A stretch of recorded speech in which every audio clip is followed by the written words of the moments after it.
Welcome back. I hope you are enjoying the content that I'm recording. And today I'm going to be sharing about the things I learned the hard way from the very beginning.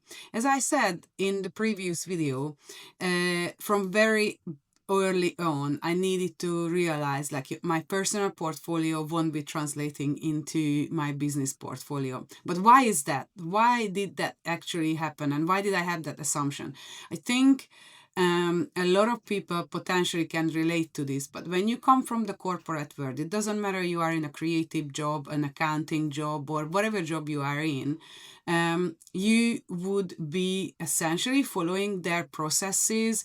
You sit into a main corporate machine. You don't need to create the basics of a company. Something that you don't realize as a business owner that you have to do from scratch. I certainly didn't realize I have to do that. Like, I was so into a corporate mindset when I started that I didn't realize how many things need to be set up at the very beginning to actually call yourself a company. Yes, you have a company and you um, register that and then run that, but at the same time, you just because you have a name and you've got an email address, it is not a company.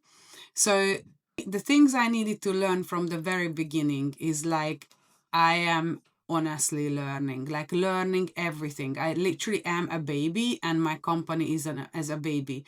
And I don't think I actually got to that mindset till about like 8, 9 months in already that hang on a minute.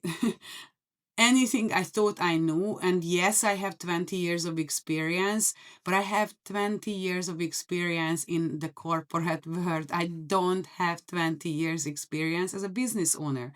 So I actually don't have any experience. I don't have any experience in the business world, and I need to shift my mindset. I need to completely uh, create everything from scratch. So whatever I know, I learned a lot at corporate, and I learned a lot around like how to kind of develop brands and how to build um, campaigns, how to create trailers. And I sat with editors, and I never edit myself, for example. There were so many things that I didn't actually like think about, like I completely took them for granted. It can be as simple as setting up your systems, your processes, your drives, your folders, your contracts. And it took me, I would say, 6 months when I realized like I don't have documents. Like, even when I would have a client in now, I don't have anything to kind of like, okay, what do I do? Like, they will ask for me for a contract, and they will ask for me to kind of send an invoice. So it was such a shock to the system that, like, honestly, everything has to be set up. And I don't know any of this. Like, I've never been an accountant, I've never been an operational person. And for me, as a business owner, I feel like that part is so underrated and people really don't talk about. Like, yes, you have the services you want to offer. Yes, and everybody says, like, yeah, figure it out as you go. But when it kind of hits, then what do you do?